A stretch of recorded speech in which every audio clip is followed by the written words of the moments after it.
We are now just hours away from the first detainees entering the so-called Alligator Alcatraz Immigration Detention Center. Governor Ron DeSantis made that announcement today while giving President Trump a tour of that facility. It is an isolated airstrip just off Tamiami Trail. This is in Collier County right here in 10 Tampa Bay. Political reporter Aaron Parsegian spent the day there getting new information about how it will operate. Well, just beyond this heavily secured gate here is that new detention center deep in the Everglades, aimed at expanding bed space and assisting the Trump administration's mass deportation plans. President Donald Trump touching down on this Collier County runway, now part of Alligator Alcatraz, alongside Governor Ron DeSantis, getting a first-hand look into the new 3,000-bed space to process, hold, and deport thousands of migrants. First person checking into the room, sir. Tomorrow. Hopefully tomorrow, within the next 24 hours. They have the doctors, they have all the professionals. It was an all-out 8-day effort for state emergency officials staging this heavy-duty structure with hundreds of thousands of square feet of flooring, power supplies, AC units, and bathroom.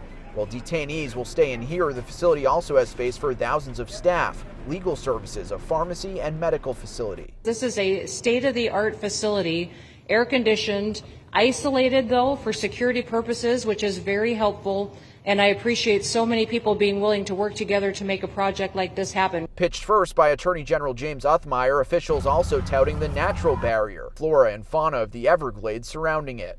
Is there potential for enlargement or additional facilities out here?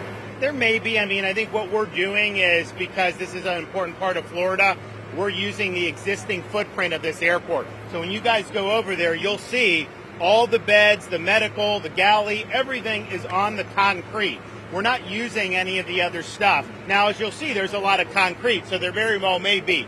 The cost to run this place, not cheap, about $450 million per year. While the state handles the construction, they say they'll be reimbursed by the feds for the operation costs. In Collier County, Aaron Parsegian, 10 Tampa Bay. Protesters lined the road leading up to the facility's gates. They voiced concern over due process and impacts to the environment. And during a virtual news conference today, just about 2 hours ago, the group suing over the facility say they asked for an expedited hearing and a restraining order, but are still waiting to hear from the judge.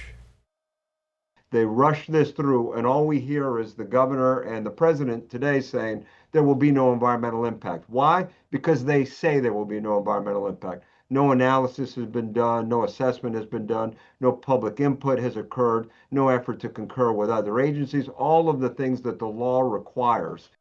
And within the last few hours, House Democratic leader Fentrice Driscoll sent this letter to the Attorney General and the governor as well, asking for transparency on the project's legality, oversight, and potential environmental and human rights impacts. She also questions why FEMA money is being used for the project. We're going to stay on top of these developments and bring you updates as we get them.